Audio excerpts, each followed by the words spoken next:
Chicos, buenas tardes. A nombre de la plana docente del área de pediatría y de neonatología, les damos la bienvenida una vez más al ENAM Extremo 2016.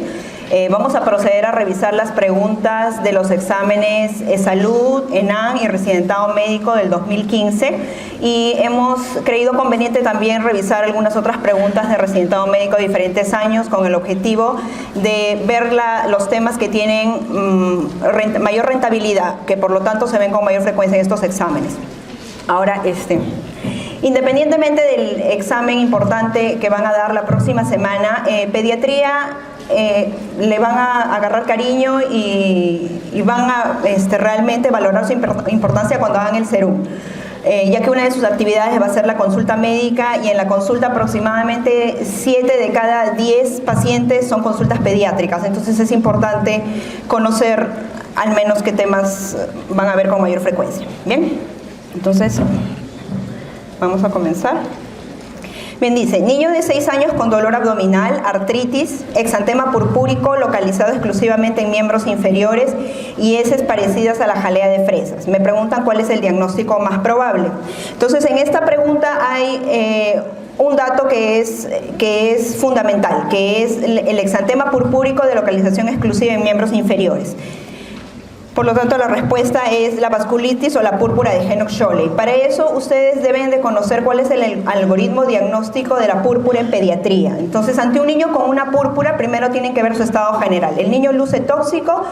¿Sí o no? En el caso que luciera tóxico, entonces podría ser una de las claves meningocosemia, ¿no? Pero en este caso no nos han dicho nada de eso. Seguimos haciendo la historia clínica, el examen físico cuidadoso. Un dato importante que nos da es la localización, exclusiva en miembros inferiores. Entonces, ante todo niño con púrpura, aparte de tomar estos datos clínicos, debemos solicitar exámenes auxiliares. Un hemograma completo donde tenemos que valorar las 3 series hematológicas y un perfil de coagulación para ver TTPA y TP. Entonces, con respecto al hemograma, si vemos que hay trombocitopenia, entonces probablemente estemos frente a un PTI, que ya lo vamos a ver más adelante con mayor cuidado. Pero en este caso, si no hay trombocitopenia, o sea, las plaquetas están normales, vamos a evaluar el perfil de coagulación. Si el perfil de coagulación también está normal, entonces podemos estar frente a todas las causas que ven ahí en la parte inferior, izquierda mía, derecha a ustedes, ¿no? Puede ser trauma, abuso, otras causas de púrpura, un von Willebrand, disfunción plaquetaria, pero ahí también aparece la púrpura de Henoch-Schönlein, ¿ok?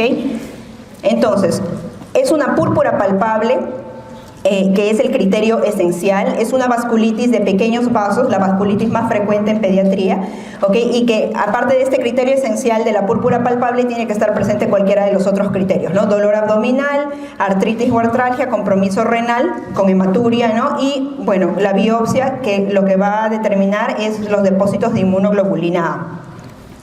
¿Okay? Y como vasos tenemos en toda nuestra economía, pues hay compromiso en todos los órganos, ¿no? Cerebral, puede haber hemorragias intracraneales, hay compromiso renal con hematuria, hay compromiso gastrointestinal, por eso que en ese caso clínico había heces como en jalea, ¿no? Pero lo principal es el exantema purpúrico o la púrpura palpable de localización exclusiva en miembros inferiores, nalgas y miembros inferiores.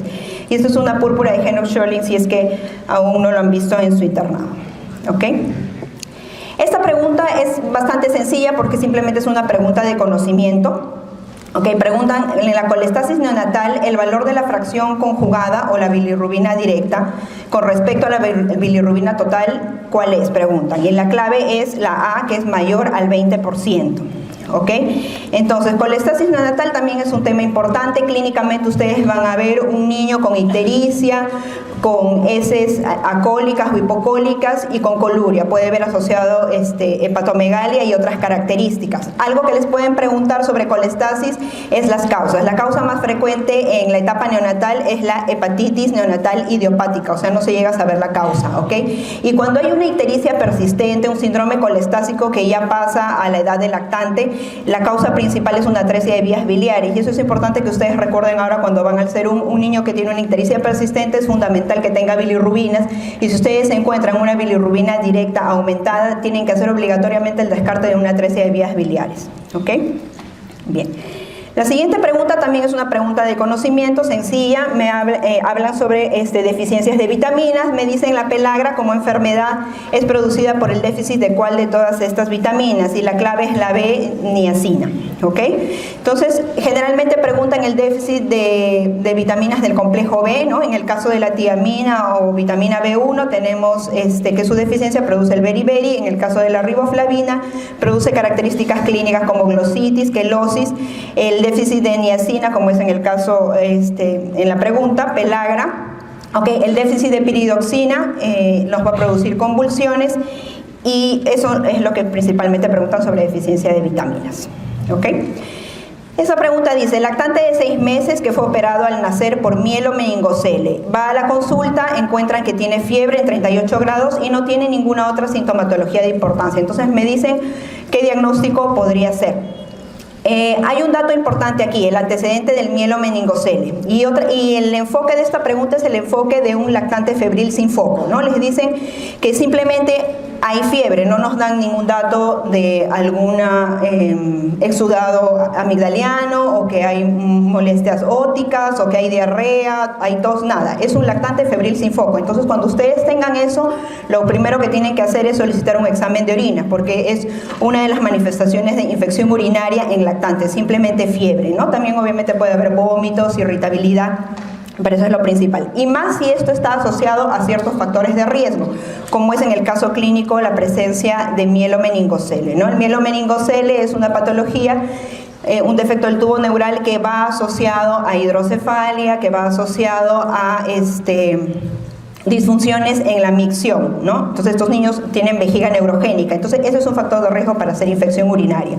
Me tendrían que dar datos sobre que este niño tiene hidrocefalia, un sistema de derivación ventricular para pensar en una ventriculitis, o que hay trastorno del sensorio o alguna clínica neurológica para hablar de meningitis, ¿no? No me hablan nada del oído, y la infección de herida operatoria está muy alejado porque pues ya ha pasado 6 meses de la operación, ¿ok? Entonces aquí la clave es infección de vías urinarias, ¿no? Como les dije, que hay que pensarlo en un lactante febril sin foco y asociado a ciertos factores de riesgo, como puede ser reflujo vesicoureteral, como puede ser constipación, micción disfuncional, vejiga neurogénica, lesión espinal, etc. ¿Ok? Esta pregunta dice: lactante que rueda de prono a supino y se sienta sin soporte. Entonces estos hitos del desarrollo, ¿a qué edad aproximadamente corresponden? La clave aquí es 6 meses, ¿no? Entonces la evaluación del desarrollo, que es una de las actividades que se realiza en la consulta pediátrica, que probablemente ustedes también lo vayan a hacer en su serum, es súper importante porque el objetivo es detectar signos de alarma, ¿no? Los niños siguen cierto patrón de acuerdo a los meses que van pasando. Entonces ustedes, al conocer esos hitos de desarrollo por cada mes, y ven que va pasando 2 meses y no cumple el hito, entonces ustedes saben que hay algo que está yendo mal, y obviamente lo van a derivar a la consulta. Es un montón de áreas que tenemos que evaluar. Tenemos que evaluar el área motora gruesa, el área motora fina, el lenguaje compresivo y expresivo, el visión, audición, es un montón. Entonces imagínense, nosotros los pediatras a veces nos olvidamos, ustedes pues que no tienen la costumbre, peor. Pero hay ciertos hitos que deben de conocer, y justamente son los que les preguntan con frecuencia en los exámenes, ¿no? Entonces, por ejemplo, el control torácico, deben de recordar que el niño comienza o ya lo alcanza a partir de los 3 meses. ¿Ok? Con respecto al el control cefálico, el control torácico es a partir de los 6 meses. ¿Ok? Igualmente el niño que ya comienza a rodar de prono a supino, ¿no? Y por lo tanto hay que tener mayor cuidado, porque en un momento de descuido se caen de la cama, y es a esta edad en que los niños comienzan a aparecer en las guardias tequeados, ¿no? A partir de los 10 meses el niño ya comienza a pararse, pero apoyándose en las cosas. A partir del año ya comienza a caminar solo, pero de una forma inestable, ¿no? Ampliando la base de sustentación, un poco como atáxico, ¿no? Y al año y medio ya corre, o sea, a los 18 meses. Eso es con respecto a la parte motora gruesa. Pero el niño es más que parte motora gruesa, ¿no? La parte motora fina, a los 4 meses, que es algo que han preguntado, con ambas manitos coge un objeto, es la edad que comienzan a llevarse todo a la boca, y es justamente la edad que también van a comenzar a aparecer en sus guardias con diarreas, ¿no? Porque toditos se meten a la boca, inclusive sus propias manitos, ¿no?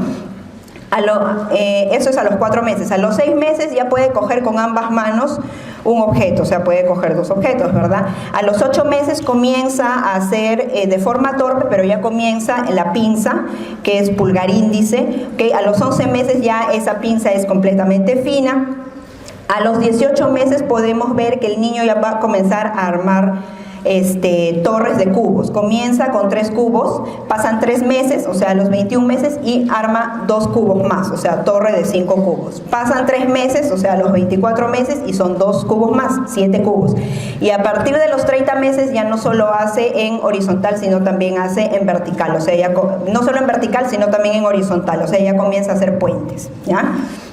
Algunas cosas importantes que deben recordar para su examen, que deben recordar para sus evaluaciones con niños: a partir de los 9 meses hasta los 11 meses comienza el gateo, que no todos los niños lo alcanzan, pero si lo alcanzan es genial porque ayuda a crear asociaciones entre ambos hemisferios.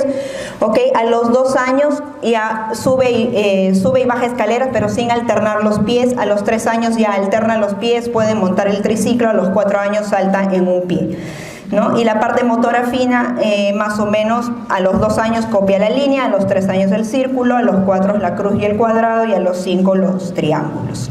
¿Ok? Una parte súper importante, a mí me parece súper importante que ustedes evalúen, nunca se olviden, porque la mayoría de internos, de residentes, solo evalúan lo que hemos visto, ¿no? La parte motora gruesa y fina, pero se olvidan de la visión, se olvidan de la audición, y esta es la parte en la que más nos pueden ayudar, porque en su serum, así estén muy lejos, pueden detectar casos, ¿no?, de hipoacusia, de defectos visuales, y lo pueden referir para ese niño ser manejado a tiempo. Entonces, a los 3 meses, recuerden, el niño ya sigue el objeto en ángulo de 180 grados, obviamente un objeto sin sonido. Igualmente a los 3 meses, si hacen sonar una campana en un lado, él va a voltear, no localiza todavía de dónde viene, o sea, sabe que viene de un lado, pero no exactamente arriba, abajo, al centro. Más bien eso sí llega a hacerlo a partir de los 6 meses. ¿Ok?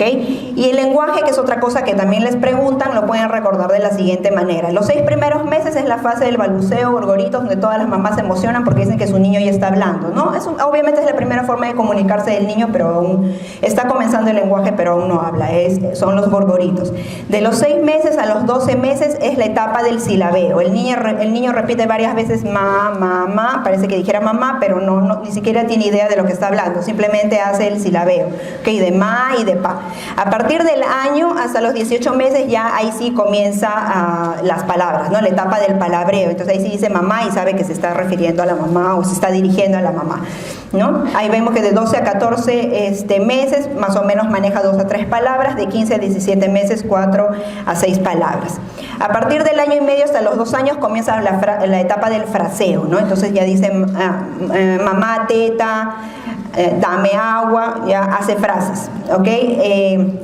Y a partir más o menos pues, de los 3 años ya comienza a hacer oraciones con palabras, y siempre son oraciones de una palabra más de la edad que tiene. Si tiene 3 años hace oraciones de 4 a 5 palabras, si tiene 4 años hace oraciones de 5 a 6 palabras, y así es más o menos para que se acuerden. Bien, esta es una pregunta tal vez un poquito complicada, conocimiento también. Hablan sobre la bronquiolitis obliterante, es una patología típica y tal vez muchos van a marcar acá virus sincitial respiratorio, pero eso es el agente etiológico más frecuente de bronquiolitis, pero bronquiolitis obliterante es otra patología. De la bronquiolitis obliterante, si es de causa infecciosa, la más frecuente es el adenovirus, ¿ok? Y la bronquiolitis obliterante no es otra cosa que una enfermedad pulmonar obstructiva consecuencia o secundaria a una lesión grave de las vías aéreas inferiores, ¿no? O sea, a un niño que le dio una bronquiolitis, pero no fue la bronquiolitis que generalmente da, que es de curso autolimitado, benigno, no, este niño le dejó graves lesiones en la vía aérea inferior y lo deja con una hipoxemia crónica, ¿no? O sea, saturando menos de 92%. Entonces, en pediatría la principal causa son las infecciosas, y como vimos en la pregunta, el principal agente etiológico es el adenovirus. Otra cosa que también vemos mucho o ven mucho en los neonatólogos, es asfixia neonatal, ¿no? Pero que muchos internos y que muchos residentes confunden esto, ¿no? El niño que tuvo, por ejemplo, Apgar menos de 6 a los 5 minutos hay asfixiado, y no. Justamente eso es lo que no es el criterio de asfixia, y eso de Apgar menor o igual a 6 a los 5 minutos simplemente implica una depresión neonatal al nacer, o sea, una transición inadecuada del niño intraútero a la vida extrauterina, porque este niño a los 10 minutos ya puede estar con un Apgar de 9 y es un niño neurológicamente sano y que le va muy bien. Cuando ustedes hablen de asfixia neonatal, para que no hablen piedras, hay 4 criterios diagnósticos, ¿ya? Uno de ellos tiene obligatoriamente que haber un AGA de cordón umbilical y ese AGA tiene que mostrar una acidosis, ¿no? Un pH menos de 7. El Apgar, sí, el Apgar es uno de los criterios, pero de 0 a 3 más de 5 minutos, o sea, el minuto 5 al minuto 10. ¿Okay? Este niño clínicamente tiene que mostrar signos de encefalopatía hipóxico-isquémica, que generalmente lo vemos o nos guiamos de los criterios de Sarnat, de la clasificación de Sarnat.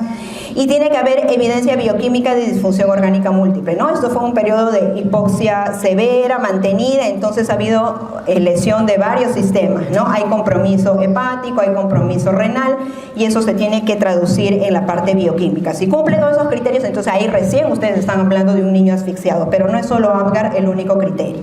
¿Ok? Y esto lo que está aquí son los estadios de Sarnat, que obviamente a mayor estadio, peor pronóstico. Han preguntado, por eso se los pongo acá. El estadio 2 es donde se ve la presencia de convulsiones, entonces por ahí les pueden preguntar, que ha venido en un examen recintado y a veces lo cogen para el ENAN también. Bien, pasamos a lo que es reanimación neonatal. Me preguntan durante la reanimación neonatal qué parámetros deben ser evaluados, ¿no? Y cuando comienza la reanimación hay 3 parámetros que debemos de evaluar y esos son frecuencia cardíaca, respiración y tono muscular, ¿no? Entonces, aproximadamente 10% de neonatos van a necesitar cierta ayuda para comenzar a respirar, ¿no? Y menos de 1% va a necesitar medidas extremas, quiere decir las compresiones torácicas, administración de medicamentos, ¿ok? Entonces, ¿cómo nosotros sabemos cuando un niño necesita iniciar la reanimación? Entonces, eso se hace evaluando 3 preguntas.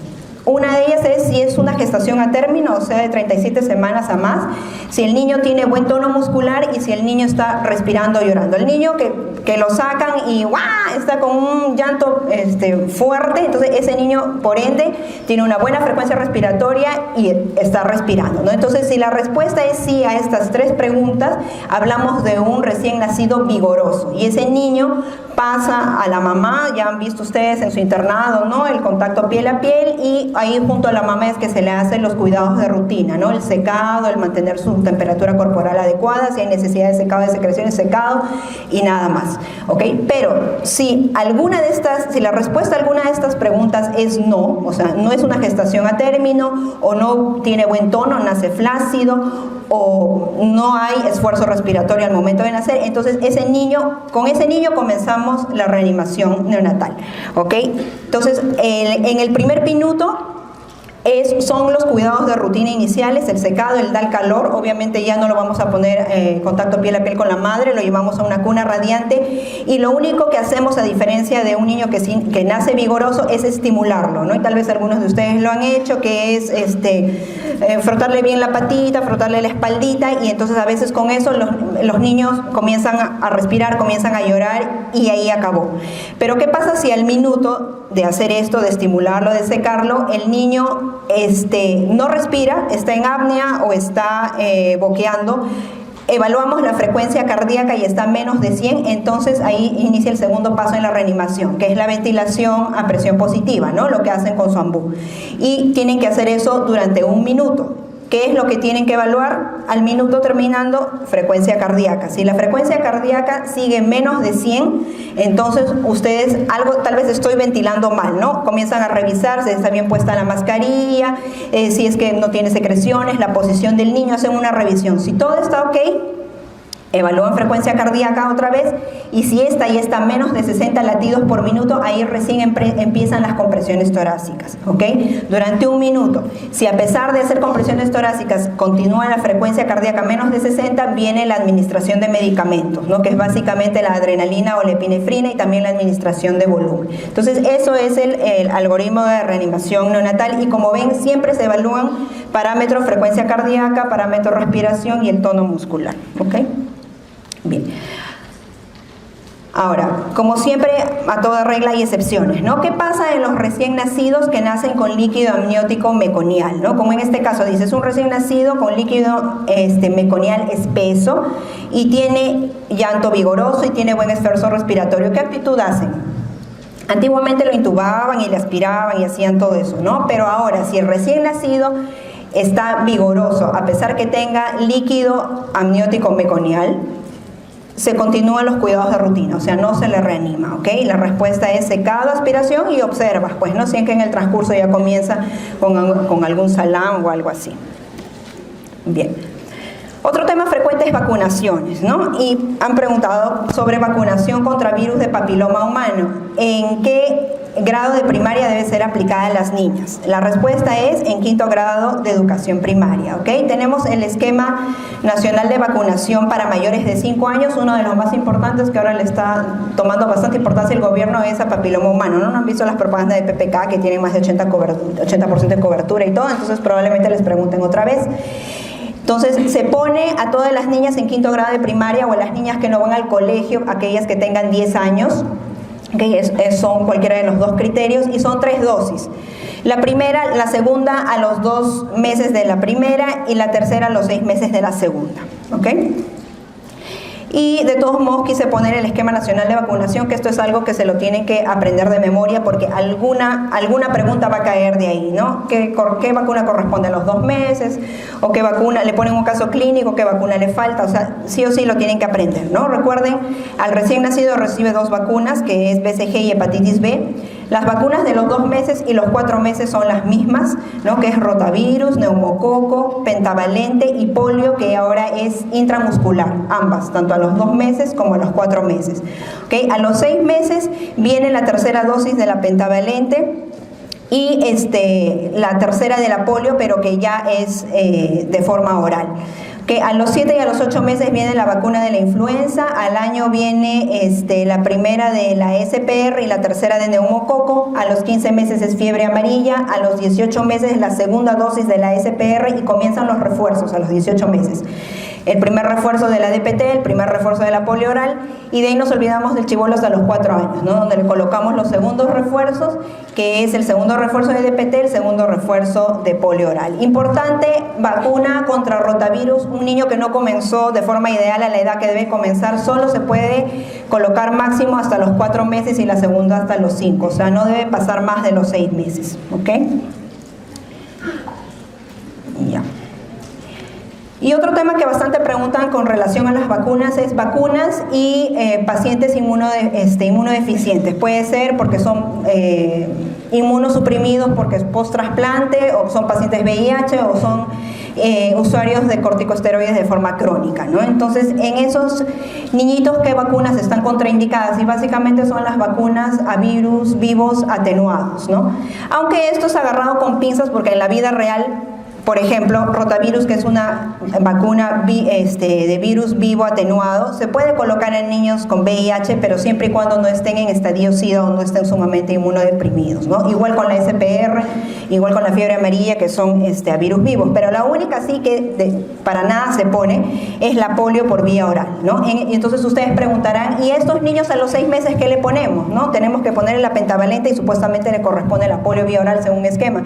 Solo en estos niños, en vez de poner polio vía oral, el Estado pone más plata y les ponen la intramuscular, ¿ok? Y ese es el cuadro de lo que hemos hablado. Bien, paciente de 6 años de edad con diagnóstico de artritis aguda. Me preguntan el agente etiológico más probable, ¿no? Artritis aguda es sinónimo de una artritis séptica. Entonces, en todos los grupos etarios, ¿cuál es el agente etiológico más frecuente? Estafilococo aureus, ¿no? Pero acá me dan el dato de 6 años de edad. En ese grupo de edad, si bien es cierto, es estafilococo aureus, pero el segundo más frecuente también es Streptococcus pyogenes, porque no tenemos el otro dentro de las alternativas, ¿ok? Entonces no se olviden, artritis séptica, hay ciertos criterios diagnósticos.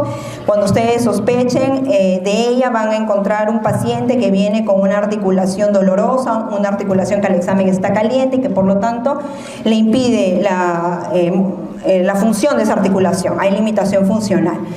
Entonces hay que solicitar 2 exámenes que son bastante sensibles, bastante específicos para artritis séptica, que les pueden preguntar, son BCG y PCR, ambos están aumentados aquí.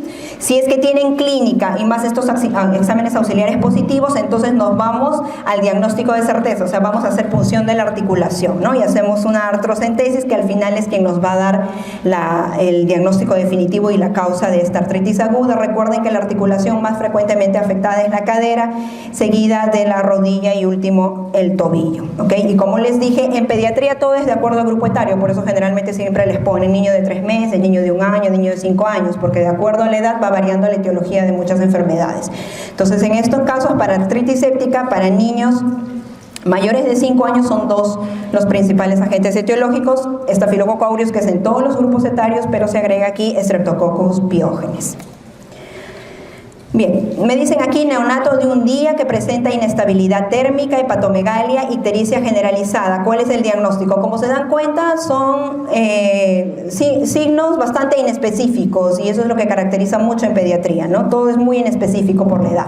Entonces, eso es compatible con un cuadro clínico de una sepsis bacteriana, ¿no? La inestabilidad térmica, ya sea hipertermia, hipotermia, la presencia de cambios en la piel, ictericia, cianosis, palidez, cualquiera de ellos puede ser. ¿Y el otro cuál era? Y la hepatomegalia, ¿no? Que es así también como se presenta. Entonces, cuando vengan sus casos clínicos de sepsis neonatal, siempre les van a dar algún factor de riesgo, ¿no? Que pueden ser maternos perinatales, neonatales o nosocomiales. El más importante materno-perinatal es la corioamnionitis, que se la pueden decir tal cual, madre con corioamnionitis, y después le cuentan toda la historia del neonato con sepsis, o les pueden dar datos larvados, ¿no? Madre que hace fiebre intraparto más de 38, que tiene leucocitosis, que tiene taquicardia, entonces ya ustedes intuyen que eso es una corioamnionitis. El factor de riesgo más importante del neonato es la prematuridad, neonato prematuro, alto riesgo de sepsis. Y bueno, con respecto al nosocomial, todo lo que es procedimientos invasivos, ¿no? Presencia de catéteres, tubo endotraqueal y todo eso, que justamente es lo que le hacen a los prematuros, ¿no? Las manifestaciones clínicas, como dijimos, muy inespecíficas, alteraciones de la temperatura, puede haber distensión abdominal, vómitos, puede haber apnea, que es bastante frecuente en los neonatos, o puede haber taquipnea, etc. ¿Okay? Y el tratamiento, que también es algo clásico, que creo que sí es una pregunta fácil, que todos lo conocen. El tratamiento de sepsis neonatal, ¿cuál es? Ampiamica, ¿no? Entonces recuerden, neonato con factores de riesgo, hay que pedirle exámenes auxiliares, que definitivamente el primero que no deben de olvidar antes de iniciar el tratamiento antibiótico es el hemocultivo, que es al final el que si sale positivo nos va a dar el diagnóstico definitivo y certero. Okay. Aparte PCR, que nos ayuda para tomar decisiones rápidas respecto al manejo. Comenzamos antibióticos y de ahí, ¿no? Si sale el cultivo positivo, continuamos el tratamiento y además hay que hacer punción lumbar al neonato, porque como son tan pequeñitos, hacen rápidamente compromiso neurológico, ¿no? O sea, meningitis. Si el cultivo sale negativo, pero los datos del laboratorio, el hemograma, el PCR están alterados, mejor le continuamos, la duda favorece al paciente, pero si el hemocultivo es negativo, el laboratorio es negativo, entonces podemos suspender los antibióticos, ¿no? Tenemos un lactante de 10 meses, me dicen que presenta una diarrea aguda disentérica, que implica que es una diarrea con sangre, ¿verdad? De 3 días de evolución y fiebre, y me dan el dato más importante de este caso clínico, de esta pregunta, ¿no? Que es la madre criadora de aves. Entonces, con eso ustedes ya saben cuál es el agente etiológico, ¿no? Es un Campylobacter probablemente. Y ustedes saben que el tratamiento de elección para Campylobacter son los macrólidos, ¿no? Puede ser acitromicina, puede ser eritromicina, entonces en este caso la clave es eritromicina. Bien, recuerden, en diarrea aguda infecciosa el principal agente etiológico son los virus en menores de 5 años, y de todos los virus a la cabeza está el rotavirus, por más que vacunamos a los niños, ¿no? La idea de la vacunación contra el rotavirus no es evitar que les dé la enfermedad, sino es evitar formas severas de la enfermedad. Eso es algo que deben de conocer o saber para poder explicarle a los padres. ¿Ok? No tenemos datos de Perú, tenemos escasos estudios, algunos dicen que las causas más frecuentes en mayores de 6 años, bueno, siempre rotavirus a la cabeza, Campylobacter y una E. coli diarreogénica, ¿no? Pero dentro de las causas de disentería tenemos a Shigella, tenemos a E. coli enteroinvasiva, enterohemorrágica, Salmonella enteritidis, Clostridium difficile, Campylobacter jejuni, Entamoeba histolítica, ¿no? Y entonces en los exámenes lo que más viene es preguntas sobre Shigella y sobre Campylobacter. Ya saben, Campylobacter todo asociado a crianza de animales de sangre caliente, aves, palomas, gatitos, perritos. Ese es Campylobacter. Y Shigella generalmente les van a presentar un caso clínico de un niño que comienza como una diarrea acuosa, que posteriormente se vuelve disentérica, que tiene más compromiso sistémico, ¿no? Hacen fiebre, el niño luce tóxico, ¿ok? Y refieren mucho a la presencia de pujo y tenesmo, ¿ok? En el caso clínico que veíamos, el niño estaba tranquilazo, ¿no? Como están la mayoría de los niños que vienen. Dice, paciente de 11 meses presenta fiebre de 38 grados desde hace 16 horas, vómitos 3 veces y hace 5 horas se agregan deposiciones semilíquidas 6 veces, ¿no? O sea, es una diarrea aguda infecciosa, al examen los ojos están hundidos, está irritable, la mucosa oral está seca. Entonces me preguntan sobre el manejo. Y en diarrea aguda infecciosa, para el manejo previamente tengo que evaluar cuál es el grado de deshidratación, porque dependiendo del grado de deshidratación es que yo voy a manejar a mi paciente. Entonces hay ciertos datos que rápidamente nos ayudan a saber cuál es el grado de deshidratación, ¿no? Como lo conversábamos, el sensorio es fundamental. Paciente irritable, eso es igual a una deshidratación moderada. Paciente letárgico, somnoliento, estuporoso, es una deshidratación severa, ¿no? Igualmente los ojos hundidos comienzan a aparecer en la deshidratación moderada. Y en estos niños, ¿cuál es el tratamiento? ¿Recuerdan? El inicio de terapia de rehidratación oral con sales de rehidratación oral. ¿Okay? Esa es la clave. Entonces, como les dije, hay como 13 signos y síntomas que ustedes tienen que evaluar en todo niño deshidratado. Pero a veces pues no van a estar ustedes en su guardia, hay como 50 pacientes y ustedes, a ver, vamos a comenzar. Estado mental, sed, frecuencia, no. Hay cosas que rápidamente podemos hacer para avanzar, ¿ya? Uno de esos es como les dije, el estado mental. Irritabilidad es característico de la deshidratación moderada, letargia, somnolencia de la severa. ¿Okay? Otra cosa que rápidamente nos ayuda también es la presencia de ojos hundidos, que ya es a partir de la deshidratación moderada.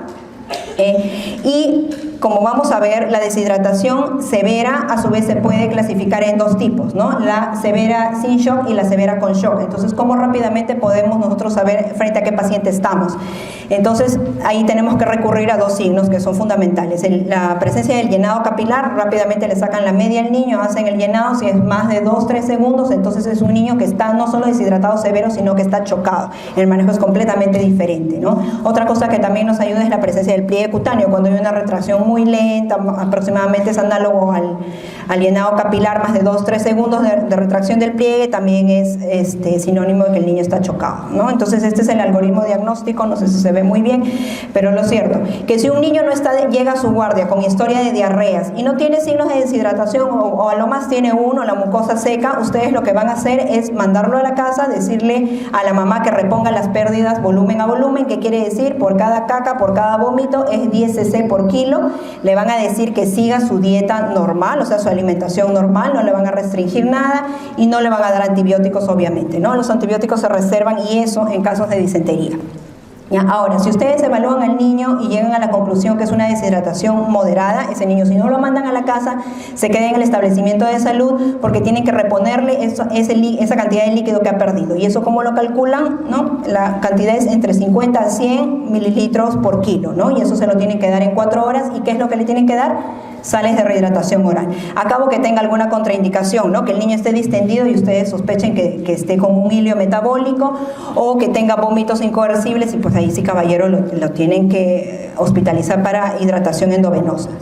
Y si tienen un deshidratado severo, lo primero que tienen que diferenciar es si está o no está chocado, como dijimos, ¿no? Si está chocado, implica que el llenado capilar está muy prolongado y frialdad distal. Y entonces estos niños deben de recibir inicialmente un bolo de cloruro de sodio al 9 por 1000, 20 cc por kilo, ¿no? Una vez que sale del estado de shock, pueden darle 2-3 bolos, generalmente cuando es por shock hipovolémico, o sea, por pérdidas.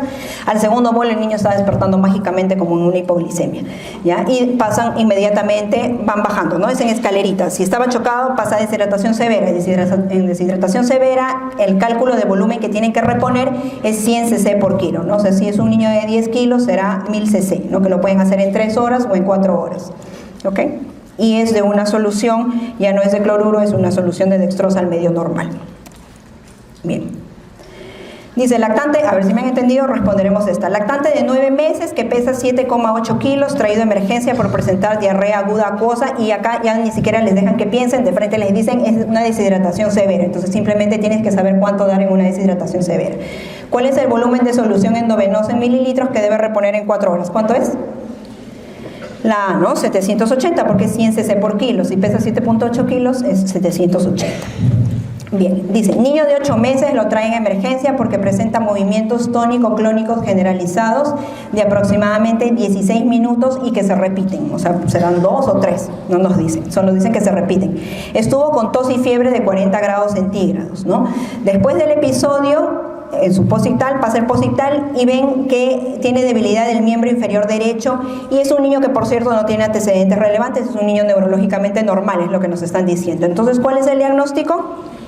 Es una convulsión febril, sí, pero es una convulsión febril compleja, porque ustedes saben que las convulsiones febriles pueden ser de 2 tipos, pueden ser simples, pueden ser complejas. Las simples son autolimitadas, o sea, generalmente van a llegar a la emergencia la mamá desesperada, pero el niño en posictal, o el niño ya despierto y feliz, pero con la historia de que convulsionó, ¿okay? No necesitó nada para ceder, a eso se refiere autolimitada. Es una convulsión tónico-clónica generalizada, dura menos de 15 minutos y es una en 24 horas. Y generalmente pasa el episodio, como les digo, el posictal, que puede ser 15 minutos, 20 minutos, el niño despierta, es feliz y corretea y fastidia toda la emergencia, ¿ya? Todo lo contrario es la compleja, ¿no? Si hay déficit focal o déficit neurológico posictal, si es más de 15 minutos, las convulsiones son más de una en 24 horas, ¿ok? Claro, son focales, esa es una convulsión febril compleja. ¿Por qué es importante hacer esta disquisición?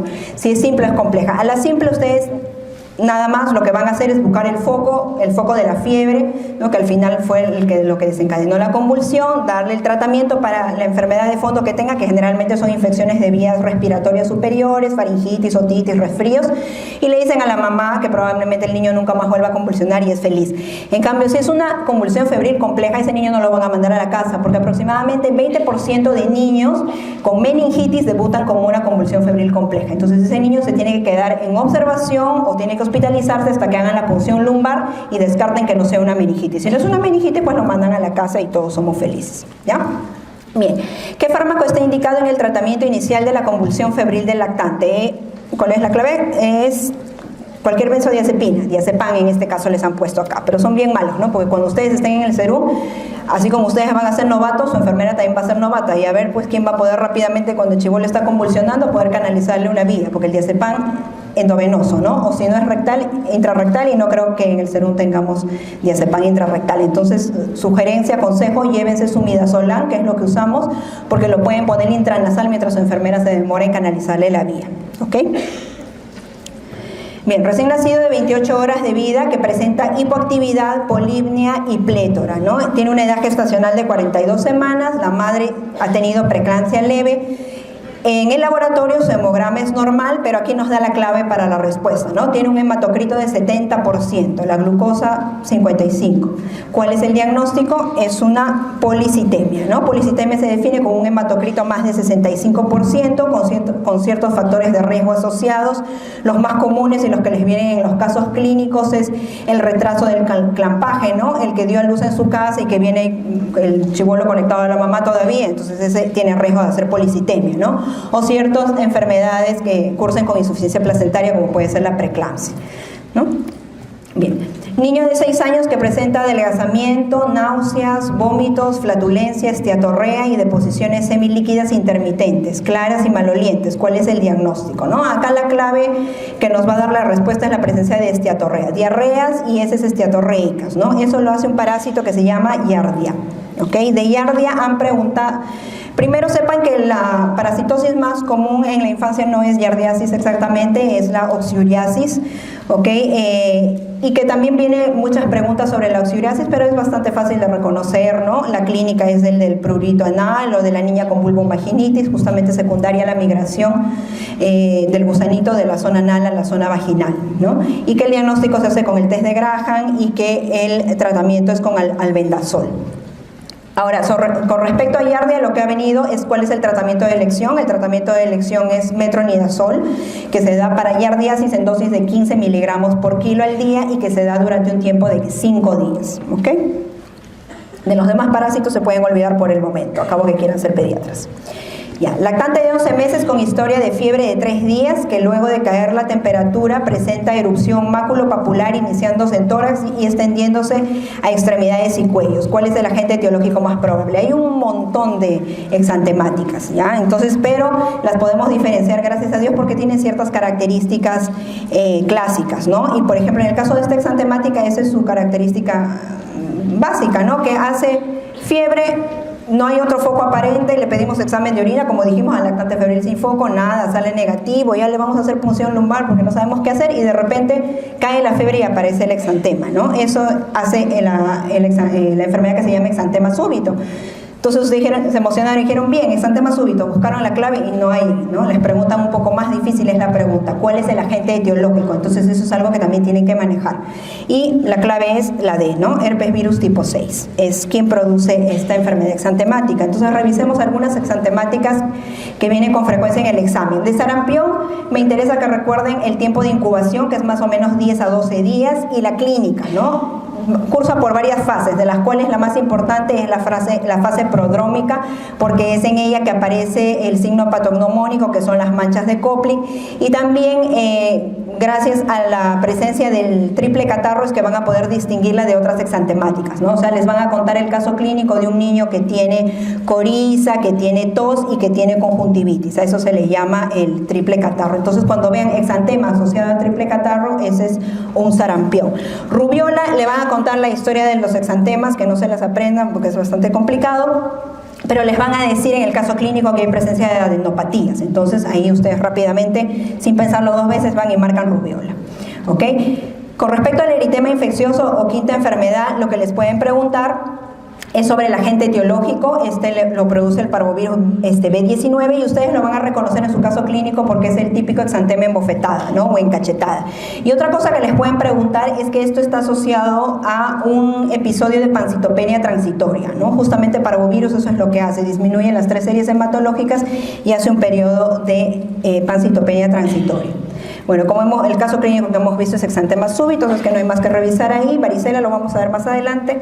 Y escarlatina es una exantemática que está asociada a infecciones de piel tipo impétigo o a infecciones faringias tipo, ¿no? Una faringitis estreptocócica. Cuando les cuenten un caso clínico así, sucede un exantema que respeta zonas periorificiales, eso es una escarlatina. ¿Okay? Con respecto a las complicaciones de estas exantemáticas, como les dije, del eritema infeccioso producido por el parvovirus, es una crisis aplásica transitoria, una pancitopenia transitoria. El sarampión, sus complicaciones más frecuentes son las bacterianas, otitis media, neumonía. ¿Okay? Y la escarlatina se subdivide a su vez en complicaciones supurativas y no supurativas. Las supurativas más frecuentes, los abscesos retrofaringios, periamigdalianos, y las no supurativas, fiebre reumática y una glomerulonefritis post-estreptocócica aguda. ¿Okay? Bien, tenemos una niña de 6 meses, la traen a emergencia porque tiene fiebre, náuseas, vómitos, desde hace 2 días está así, ya no tiene ganas de comer, está decaída, la ven, está regular estado general, está deshidratada moderada, probablemente por los vómitos, está febril, el hemograma hay leucocitosis, hay desviación izquierda, y bueno, acá ya les dan el dato, ¿no? Del sedimento de orina con leucocitos más de 80 por campo, ya gracias a Dios. No como los residentes de mi instituto que se olvidan de los urocultivos, aquí sí le han perdido el urocultivo, ¿no? Y está pendiente. Entonces me preguntan cuál es la actitud. Entonces, ¿qué se les ocurre que tenemos que hacer con esta niña? ¿Mandarla a su casa, hospitalizarla? Bueno, la clave es hospitalizarla e iniciar terapia antibiótica parenteral, ¿no? Probablemente porque la ven en regular estado general, ¿no? Porque de por sí, todo niño de 3 meses o menor de 3 meses con una infección urinaria, ese sí se hospitaliza porque tiene que recibir tratamiento endovenoso. Niños mayorcitos, vemos el estado general, ¿no? Si el estado general es bueno, simplemente hay la fiebre, les damos tratamiento vía oral y los mandamos a la casa.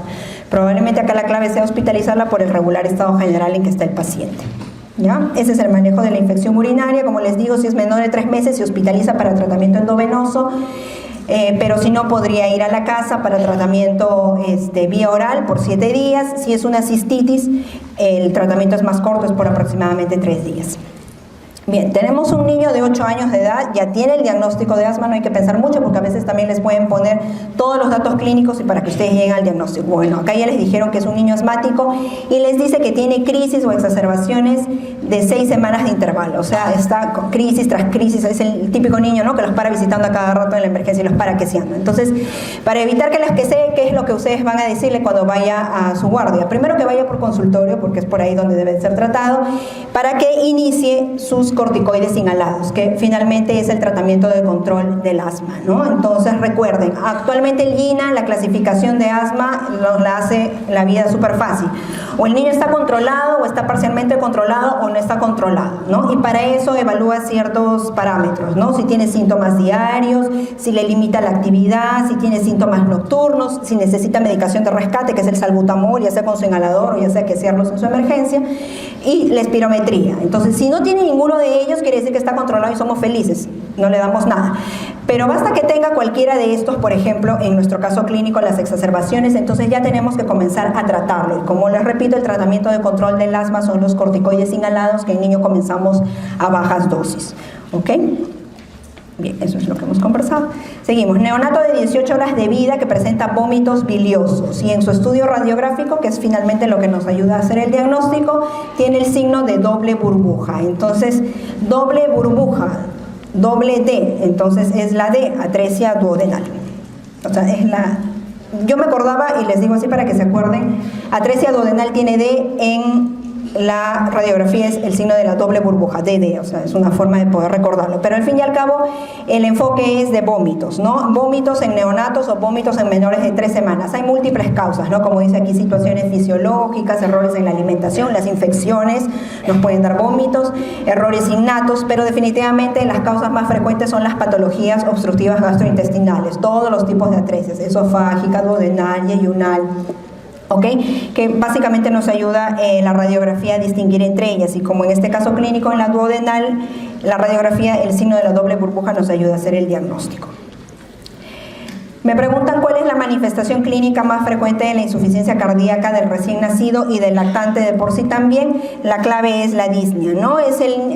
Si usted ve un niño con insuficiencia cardíaca, que en niños es secundaria a una malformación cardíaca, hay un problema ahí, y lo comparan con un niño normal, el niño normal tiene una respiración pues normal, el niño con insuficiencia cardíaca siempre tiene taquipnea, siempre tiene disnea, entonces eso es lo más frecuente y eso es lo que nos ayuda a hacer el diagnóstico, ¿no? Pero también pueden ver otros signos clínicos, ¿no? Y a veces en los exámenes les preguntan el niño que tiene lactancia entrecortada, el niño que al lactar suda, el niño que tiene patomegalia, tirajes. Entonces eso también son otras manifestaciones de la insuficiencia cardíaca en niños. ¿Ok? Me dicen, espera un ratito, me gasto. Ya, ustedes también tomen su agüita, ya. En la radiografía de tórax me dicen de un neonato prematuro con dificultad respiratoria se describe un parénquima con granulación reticular fina y broncogramas aéreos, o sea, un patrón en vidrio esmerilado, ¿no? ¿En qué patología se sospecha? Es un neonato con dificultad respiratoria y este tema es bastante sencillo porque solo la edad gestacional nos ayuda a hacer la diferenciación. Entonces, si nos hablan de un prematuro, ¿cuál es la clave? Enfermedad de membrana hialina, ¿no? Entonces, cuando hablan de dificultad respiratoria en un neonato, en un niño, en un lactante, en un infante, puede tener múltiples causas, respiratorias, cardíacas, neurológicas y otras más, ¿no? Definitivamente en la etapa neonatal las más frecuentes son las causas más frecuentes de dificultad respiratoria son las enfermedades respiratorias per se y dentro de ellas las del parénquima pulmonar, ¿no? Y aquí tenemos las 4 que deben recordar, las 4 que les preguntan. La enfermedad de membrana hialina, que lo sacan con el caso clínico del prematuro, que por ahí les pueden poner el factor de riesgo de la diabetes materna. ¿Okay? Y que la clínica, bueno, de todos es dificultad respiratoria, pero algo que nos ayuda también para hacer el diagnóstico diferencial es la radiografía de tórax, ¿no? Que es un patrón en vidrio esmerilado. En la taquipnea transitoria del recién nacido puede ser un prematuro, ¿sí? O puede ser un recién nacido a término, pero que generalmente nos dan el dato de que ha nacido por cesárea, ¿no? Ha sido una cesárea programada. Y simplemente lo que hay en la radiografía de tórax es signos de atrapamiento aéreo, ¿no? Aumento de la trama intersticial, líquido libre, etc. Y el SALAM generalmente es del recién nacido post-término y tienen que darnos definitivamente el antecedente de presencia de líquido amniótico meconial. Cuando hablen de dificultad respiratoria, para que sea neumonía tienen que darle, en el caso clínico, recuerden siempre que en los casos clínicos no les ponen los datos por las puras. Entonces, si por ahí les ponen madre con hito en el tercer trimestre o madre con corioamnionitis, les están orientando a que esa es una sepsis neonatal de causa, en este caso, neumonía, ¿no? Si no encuentran sepsis, neumonía sería. Bien. Un lactante normal generalmente triplica su peso de nacimiento ¿a qué edad? Más o menos al año de vida, ¿no? A los 12 meses. Un niño promedio nace con 3,5 kilos, ¿ok? Al año está pesando 10 kilos, o sea, más o menos hacia ojo de buen cubero, ¿no? Pero eso es algo general, ¿no? Hay niños que pesan más para el año, hay niños que pesan menos, pero es más o menos lo que deben de saber.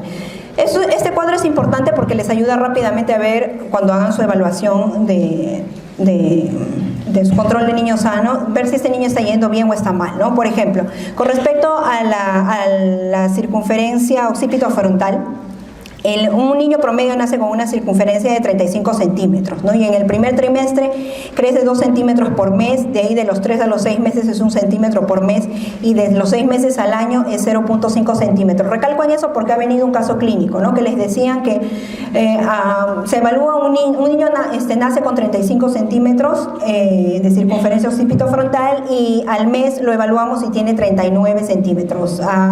¿Qué está pasando, no? ¿Qué problema es? Entonces ustedes saben que en el primer trimestre es 2 centímetros por mes, quiere decir que hay un problema y probablemente una hidrocefalia, ¿no?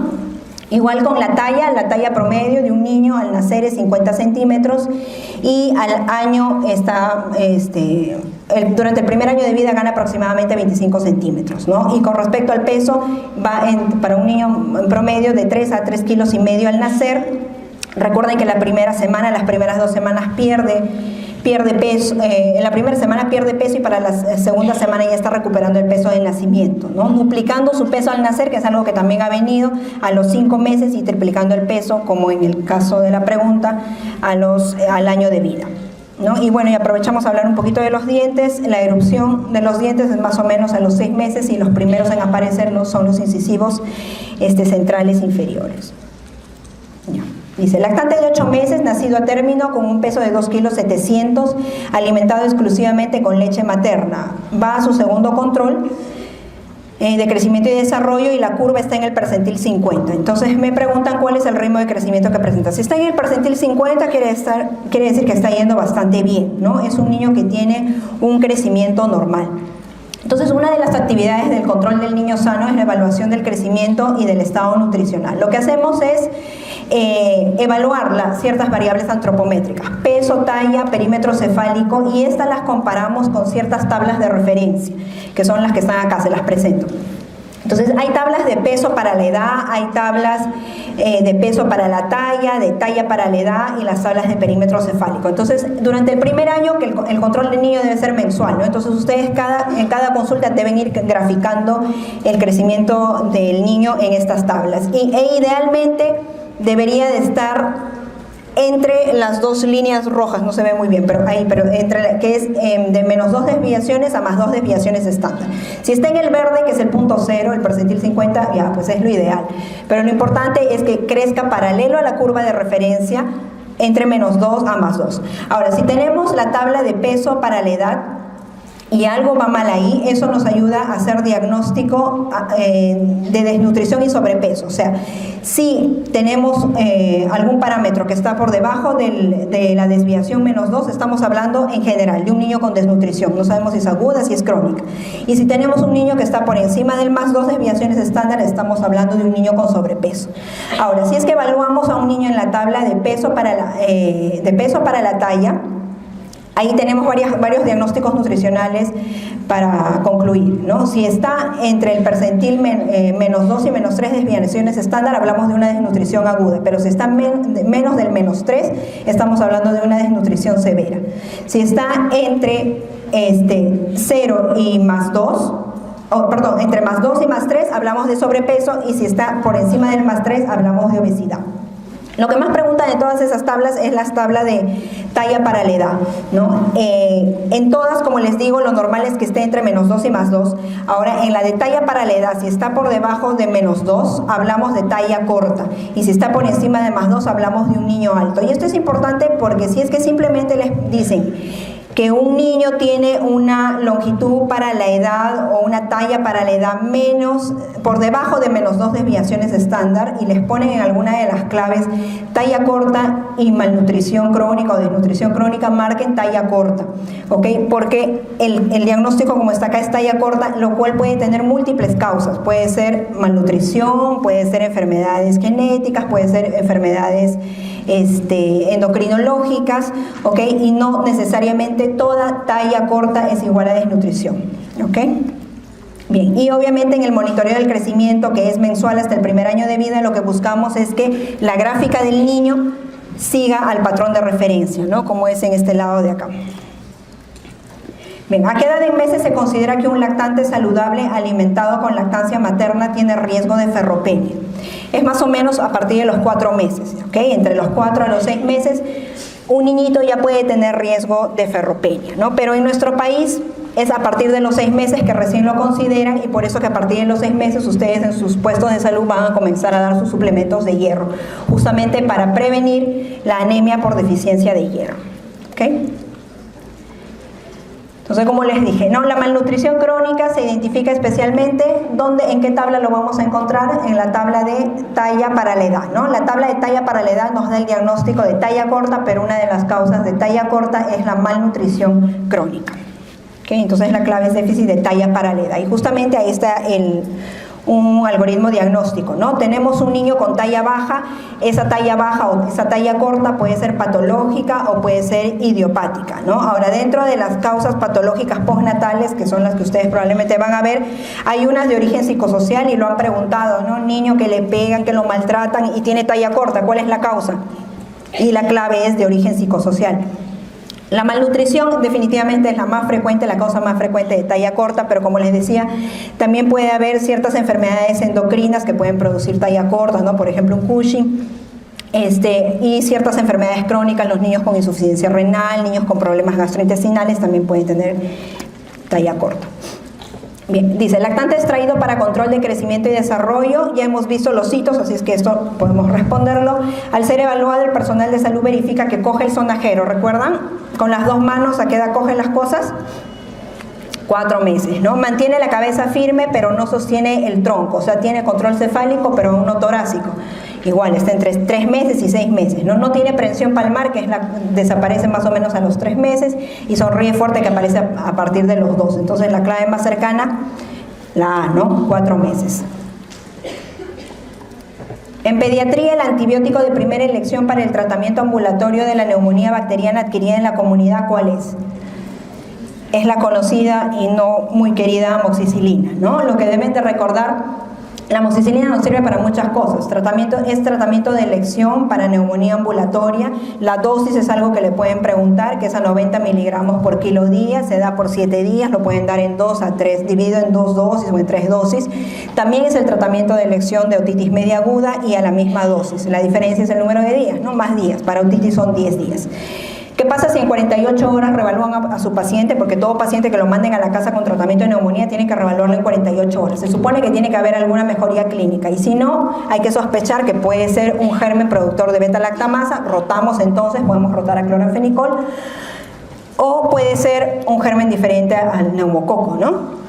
Puede ser un germen productor de neumonía típica, tipo un micoplasma. Entonces rotamos a un macrólido como eritromicina, citromicina. Bien. Preescolar de 3 años que ha ingerido dosis tóxica de hierro, o sea, ustedes le mandaron su hierro a su niño y se tomó todo el frasco. Entonces, ¿qué manifestaciones clínicas esperan encontrar? Por intoxicación de hierro son básicamente gastrointestinales. Entonces, en todas sus claves busquen las manifestaciones gastrointestinales y la más adecuada sería vómitos y diarreas con sangre. ¿Okay? La intoxicación por hierro da básicamente manifestaciones gastrointestinales. Me preguntan sobre reanimación cardiopulmonar de un niño, que espero que no lo hayan pasado y tampoco nunca lo pasen. Y si lo han pasado, no es tanto motivo de orgullo, porque el niño no es como el adulto que puede hacer un un paro, un infarto y rápidamente cae y lo reaniman, o sea, es súbito. En el niño te da tiempo, ¿no? Generalmente es por un episodio de hipoxia. Está ustedes felices ahí en el comedor o haciendo otras cosas y el niño ahí 1 o 2 horas y ahí recién entra en paro, ¿no? Entonces entra en paro y hay que reanimarlo. Si hay un reanimador, ¿cuál es la secuencia que se realiza? Con 1. Si fuera con 1, la clave sería la A, ¿no? Que es 30-2. Pero si son 2 reanimadores, 15-2. O sea, uno hace 15 compresiones torácicas y el otro da 2 respiraciones, ¿ya? Y ahí está nuestro algoritmo de RCP en niños. Bien, lactante de 3 meses de edad, previamente sano, inicia enfermedad con coriza y fiebre, o sea, tiene rinorrea, tiene fiebre, ¿no? Probablemente un resfrío. Se agrega tos y 2 días después lo traen a emergencia ya por dificultad respiratoria, o sea, así les llega su emergencia. Al examen ustedes le ocultan que tiene roncantes y subcrepitantes. ¿Cuál es el diagnóstico que se les ocurre? ¿Podrá ser una neumonía? ¿Podrá ser un SOVA? ¿Qué podrá ser? Este es el caso clínico típico de una bronquiolitis, ¿no? El lactante generalmente menor de 2 años, que empieza con un episodio respiratorio alto, o sea, un resfrío, que a los 2 días puede aparecer tos y que ya llega a ustedes más o menos en el 5.º día por dificultad respiratoria, ¿no? La mamá lo trae porque está taquipneico, que tiene retracciones. Entonces no necesitan más, no necesitan pedirle radiografía de tórax, no necesitan pedirle hemograma PCR, ¿okay? Sino simplemente con esos datos ya hacen el diagnóstico de bronquiolitis. Lo auscultan, pueden encontrar sibilancias que no son requisito fundamental, o sea, puede no haber, como es este caso, simplemente puede haber roncantes, puede haber subcrepitantes y es una bronquiolitis. ¿Okay? Recordar de la bronquiolitis, el germen más frecuente que lo produce, el virus sincitial respiratorio. ¿Okay? Recordar los criterios diagnósticos, que sea un niño menor de 2 años, que tenga un pródromo de coriza, tos persistente y que posteriormente desarrolle taquimia, tirajes, ¿no? Y que al examen clínico lo clásico es que haya sibilancias, pero no es fundamental para el diagnóstico. ¿Okay? Algo que les pueden preguntar son los criterios de hospitalización, que para ustedes van a ser los criterios de referencia, ¿no? ¿Cuándo referir a un niño cuando están en su serum? El que presenta apnea, el que satura menos de 92%, el que por la dificultad respiratoria le incapacita lactar o ingerir fluidos, ¿okay? Aquel que tiene un distrés respiratorio severo o que tiene algún factor de riesgo que pueda hacer que esta bronquiolitis sea severa, ¿no? Una displasia broncopulmonar, que sea un cardiópata, etc. Si tiene esos criterios, ustedes lo refieren, porque si no van a terminar en lurigancho, pues el chibolo se muere, ¿ok? Y si por aquí hay algún futuro interno, ese le avisan rápidamente a su residente que lo tiene que hospitalizar, ¿no? Y el tratamiento es importante. Si no cumple ninguno de estos criterios, simplemente es el niño con el cuadro clínico típico, le explicamos a la mamá que es un cuadro bastante benigno, que va a resolver en un transcurso de 5 a 7 días, y le damos manejo ambulatorio, ¿no? Le decimos que se compre su bombita esa de aspiración de secreciones, que le aspire secreciones si es que se le obstruye mucho la naricita, que le dé más líquidos de lo normal, que le dé más de lactar de lo normal, ¿ok? Y lo principal siempre es educar a los papás, ¿ok? Pero si este niño se hospitaliza, básicamente se hospitaliza para observarlo, ¿no? Que no progrese este distrés respiratorio, o probablemente se está hospitalizando porque le falta oxígeno, entonces damos oxígeno suplementario, aspiramos también secreciones, hidratamos, que es lo fundamental, y valoramos el uso de cloruro de sodio al 3%, que es el suero salino hipertónico, ¿no? Las nebulizaciones con suero salino hipertónico. Y después tenemos que ir evaluando a ese niño que tiene que ir mejorando, ¿ok? Niña de 6 años de edad que tiene gingivorragia, tiene lesiones petequiales en tronco y extremidades, no tiene adenopatías, no tiene visceromegalia, sus leucocitos están normales y tiene plaquetas 80.000, ¿no? Entonces, ¿cuál es el diagnóstico más probable? ¿Será una púrpura de Henoch, como vimos al principio? No, porque vimos la púrpura de Henoch no tiene absolutamente ningún compromiso hematológico, ¿no? Y además nos tendría que decir de miembros inferiores, y no lo dicen. Hay otras manifestaciones adicionales. Aquí la clave es el PTI, ¿no? La púrpura trombocitopénica, y antiguamente conocida como idiopática, actualmente conocida como púrpura trombocitopénica inmune, porque justamente es una enfermedad autoinmune. O sea, nuestro propio cuerpo genera anticuerpos contra las plaquetas y hacen que éstas disminuyan su valor por menos de 100.000. O sea, cuando vean un niño con lesiones petequiales y plaquetas menos de 100.000, sin ningún otro compromiso de perfil de coagulación ni ninguna otra serie hematológica, o sea, no hay anemia, no hay leucopenia, Entonces eso es una púrpura trombocitopénica idiopática, ¿no? Que sería seguir el algoritmo diagnóstico de la púrpura por el lado de aquí, ¿no? Para Henoch-Schönlein la seguimos por allá, para PTI la seguimos por acá, ¿no? Trombocitopenia, sí hay trombocitopenia, entonces pedimos perfil de coagulación. ¿El TTPA y el TP están prolongados, están alterados? No. Las otras series, ¿hay leucopenia, hay anemia? No. Entonces ahí recién viene el diagnóstico de PTI, ¿ok? Y obviamente tampoco no tiene que haber compromiso, no tiene que haber visceromegalia ni nada, porque eso ya nos orientaría hacia malignidad, ¿ya? Bien, eso es lo que les he dicho, ok. Y otra cosa que les pueden preguntar sobre PTI, ¿no? Es sobre el tratamiento. El tratamiento va a depender del conteo de plaquetas, va a depender de las manifestaciones clínicas. Si hay hemorragia severa, se usa inmunoglobulina, se usa corticoides endovenosos, pero si el nivel de plaquetas es menos de 30.000, pero no hay ninguna manifestación, podemos usar un corticoide como es la prednisona, ¿ya?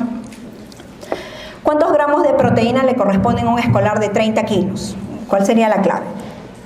La clave es la A, ¿ya? 30 gramos al día. Un escolar es más o menos un niño de 5 años, entonces ahí en nuestro cuadro, para un niño entre 4 a 6 años le corresponde aproximadamente 1,1 gramos de kilo al día, pero no se alteren en aprenderse esto. Recuerden, en el primer año de vida generalmente necesitamos el doble, ¿no? Miren, 2,3 a 1,6. A partir del año de vida el requerimiento proteico generalmente es 1 gramo por kilo. Entonces, basta con que se acuerden de ello. Paciente de 6 años con síndrome nefrótico que inicia cuadro con fiebre y dolor abdominal. Al examen tiene McBurney positivo. ¿Cuál es el diagnóstico? Leyeron McBurney y tal vez todos marcaron apendicitis aguda. No, ya. No sería porque nos dan, como les digo, en los casos clínicos no por las puras ponen ciertos datos. Me dicen que es un niño con síndrome nefrótico, entonces ya cambia la figura, ¿no? Hay que pensar que es un niño con un síndrome nefrótico que está cursando con alguna complicación. Las complicaciones en los pacientes, la clave es peritonitis primaria. Las complicaciones en los pacientes con síndrome nefrótico a la cabeza son las infecciones, y de todas las infecciones la principal es la peritonitis primaria, como ha sido el caso clínico, ¿no? Recordar los componentes del síndrome nefrótico: la proteinuria masiva, la hipoalbuminemia menos de 2,5 gramos, la hipercolesterolemia más de 300 y el edema, ¿no? Básicamente ustedes lo van a captar al niño cuando esté en su serum, porque viene un niño edematoso, ¿no? Y ahí se ponen a hacer su algoritmo de un niño edematoso, ¿no? Porque al toque no van a pensar en que es un síndrome nefrótico, hay que preguntar otras causas, puede haber otras causas por ahí. Pero bueno, otra cosa que les pueden preguntar es sobre proteinuria masiva. Si bien es un criterio de síndrome nefrótico, ¿a qué se refiere con proteinuria masiva? Y eso es cuando hay una cantidad de proteínas en orina de 24 horas, más de 40 miligramos por metro cuadrado de superficie, o si hacen una prueba rápida en una orina al azar de proteína sobre creatinina, la relación es más de 2. Algo que les pueden preguntar, por eso se los he puesto. Bien, ¿qué usa el pediatra para evaluar con mayor confiabilidad el crecimiento del niño? Recuerden que a los pediatras no nos interesa mucho la foto del momento, ¿no? El niño que viene de repente y la única vez que nos visita tiene un peso y una talla aproximada ideal, ¿no? No, nos interesa seguirlo en el tiempo, ¿no? Porque justamente en cada visita vamos haciendo su curva de crecimiento o su gráfica de crecimiento, que es lo que más nos interesa para evaluar el crecimiento del niño. Bien, en la pubarquia, de acuerdo con la clasificación de Tanner, si se encuentra vello pubiano que se extiende hacia la región inguinal y superinterna de los muslos, ¿a qué estadio corresponde? Entonces, acá la clave es BP5, ¿ya? Los estadios de Tanner, siempre el BP1, con respecto al vello, ¿no? Porque hay Tanner para tamaño de pene y testículos para el varón y para mama en la mujer. Vello es igual para ambos sexos. Entonces, el estadio 1 siempre es el infantil, antes de que comience la pubertad. El estadio 2 ya comenzó la pubertad, y con respecto al vello, siempre en los casos clínicos me van a decir la presencia de vello lacio, escaso y lacio. Cuando pasamos al estadio 3, ya de lacio pasa a ser rizado, hay mayor cantidad. Cuando pasamos al estadio 4 ya alcanza las formas del adulto, ¿no? En la mujer triangular, en el varón romboidal. Y en el estadio 5 ya el pelo se extiende hacia la región interna de los muslos, que fue la pregunta. Bien, durante el tratamiento de un cuadro de diarrea disenteriforme, una niña de 2 años presenta palidez, edema facial, flujo urinario disminuido, trombocitopenia y retención nitrogenada. Entonces nos están dando la triada ¿de qué? Del SHU, ¿no? Del síndrome urémico hemolítico, que es una complicación generalmente de las diarreas disentéricas. ¿Ok? Y que se caracteriza justamente por la triada que nos dice el caso clínico, ¿no? La anemia, que está traducida en esta niña por la palidez, es una anemia hemolítica microangiopática. Hay trombocitopenia, o sea, plaquetas disminuidas, que no lo pueden decir así, pueden decir que es una niña que tiene petequias, y insuficiencia renal aguda, ¿no? Que se manifiesta por oliguria, por edema, por retención nitrogenada. Entonces eso, en el contexto o en el antecedente de una diarrea, eso es un síndrome urémico hemolítico. Otra cosa que les pueden preguntar es la causa, ¿no? ¿Quién lo produce? Y es la E. coli enterotoxigénica, ¿no? Y por cierto, es la causa más frecuente de insuficiencia renal aguda en pediatría. ¿Cuál es el corticoide más utilizado en el tratamiento del CRUB? Dexametasona, ¿no? Dexametasona oral, siempre y cuando lo permite el paciente, ¿no? Si hay una gran dificultad respiratoria, entonces ese corticoide ya pasa a colocarse por vía parenteral. Y otro fármaco importante en el tratamiento del CRUB, sobre todo en casos de CRUB severo, ¿cuál es? ¿Han visto algún caso de CRUB ustedes? Que lo tienen que nebulizar, ¿no? Con adrenalina. Entonces eso ya para casos de CRUB severo. ¿Y quién produce el CRUB? Que es otra cosa que les pueden preguntar. ¿Qué virus? Porque es una infección viral, ¿no? Es una infección viral subglótica que produce algún grado de obstrucción de la vía aérea superior. O sea, va a haber diferentes grados de dificultad respiratoria, leve, moderado, severo, ¿no? ¿Y quién lo produce? Para influenza tipo 1, ¿no? Que es otra cosa que les pueden preguntar. En el paciente con coqueluche, el hemograma característico es leucocitosis con linfocitosis, ¿ok? Coqueluche estuvo muy de moda hace unos años, ahora no tanto, ahora está de moda varicela, así que de todos modos les van a preguntar sobre varicela y ya vamos a ver por ahí. Lo que deben de recordar de coqueluche son las fases, ¿no? La fase catarral, que a todo el mundo se le pasa porque cualquiera piensa que es un resfrío, y que es la fase donde realmente debería iniciar el tratamiento para evitar la severidad del cuadro y para disminuir la clínica de la enfermedad, ¿no? Pero como nadie lo sospecha, porque, como les digo, parece un resfrío, pasa, ¿no? Generalmente el diagnóstico lo hacemos en la fase paroxismal, donde hay la famosa tos quintosa con el estridor, ¿ok? La tos coqueluchoide, y bueno, después viene la fase de convalescencia. Como les digo, el tratamiento de elección son los macrólidos. Eritromicina, menciona la bibliografía, es el tratamiento de elección, pero generalmente usamos acitromicina, así que si lo ven como clave en alguna de las preguntas, y supongo que también lo han visto en su internado, entonces marcan eso. ¿Ya? Y pues el hemograma definitivamente característico es una leucocitosis con linfocitosis. Complicaciones más frecuentes que hace, otitis media aguda, atelectasia son las más frecuentes. Niño de 4 años con varicela desde hace 5 días. Desde el día anterior presenta una zona flogósica en el abdomen derecho. Entonces, ¿el tratamiento cuál es? Oxa, ¿ya? Oxacilina. Recuerden, de la varicela han preguntado el periodo de incubación, que más o menos oscila entre 10 a 21 días, entre 14 a 21 días. Entonces, eso les pueden preguntar. Lo característico de varicela es su pleomorfismo lesional, ¿no? O sea, en un momento podemos encontrar lesiones de diversos tipos. La principal, la que tienen que buscar para hacer el diagnóstico, es la vesícula, ¿no? Que generalmente la van a encontrar en el cuero cabelludo, en la región detrás de las orejas. Pero también pueden encontrar pápulas, pueden encontrar costras, ok, pueden encontrar de todo, ¿ya? Y las complicaciones es algo que también deben de recordar, porque generalmente la varicela suele ser benigna, ¿no? Pasa los 7 días y el niño está bien, no hay ningún problema, pero en algunos niños hace complicaciones. Las principales son las dérmicas infecciosas producidas por estreptococo del grupo A, por estafilococo aureus, en algunos produce neumonía y en otros, un poco más raro, pero también lo vemos, produce cerebelitis, ¿no? O sea, cuadros de ataxia. Paciente de 2 años que inicia un cuadro catarral, 4 días después presenta dolor abdominal intenso. Es algo que nos ayuda para el diagnóstico, y lo que nos ayuda a rematar el caso es deposiciones sanguinolentas. Y bueno, y encima nos dicen que se palpa una masa en fosa ilíaca derecha. ¿Qué creen que es? ¿Un plastrón?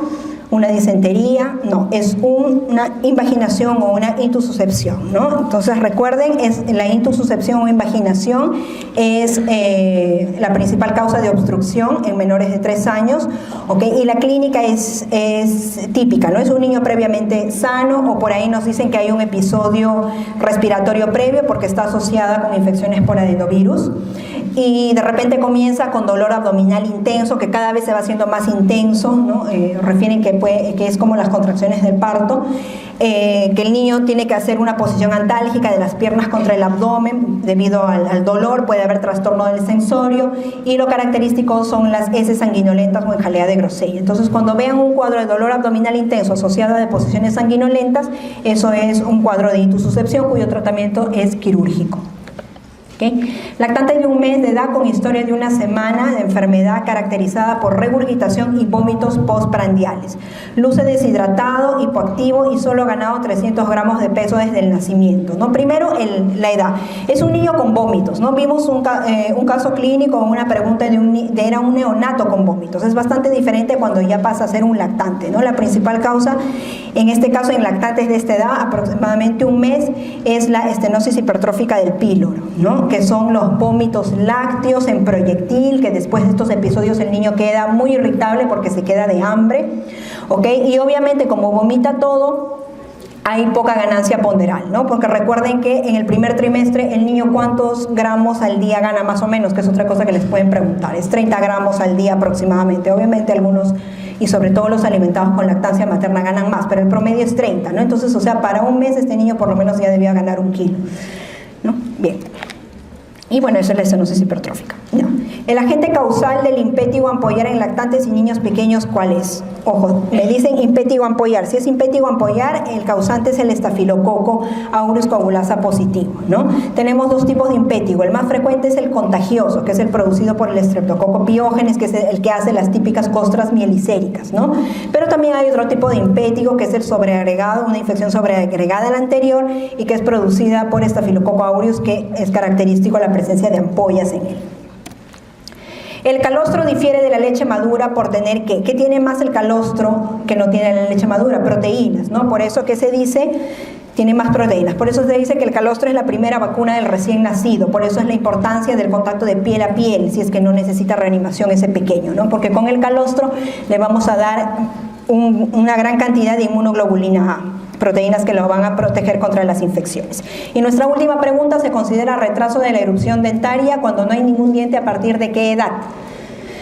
A partir de los 13 meses, ¿ok? O sea que podemos esperar hasta los 13 meses. Si viene un padre súper preocupado porque su chibolo está chimuelo todavía a los 12, podemos decir que espere un mesecito más. Ya a partir de eso ya es retraso en la erupción dentaria. La principal causa es la idiopática, le sigue la familiar y después ya deficiencia de ciertas cosas. Éxitos en su próximo examen y cuiden a mis niños, por favor, ¿ya?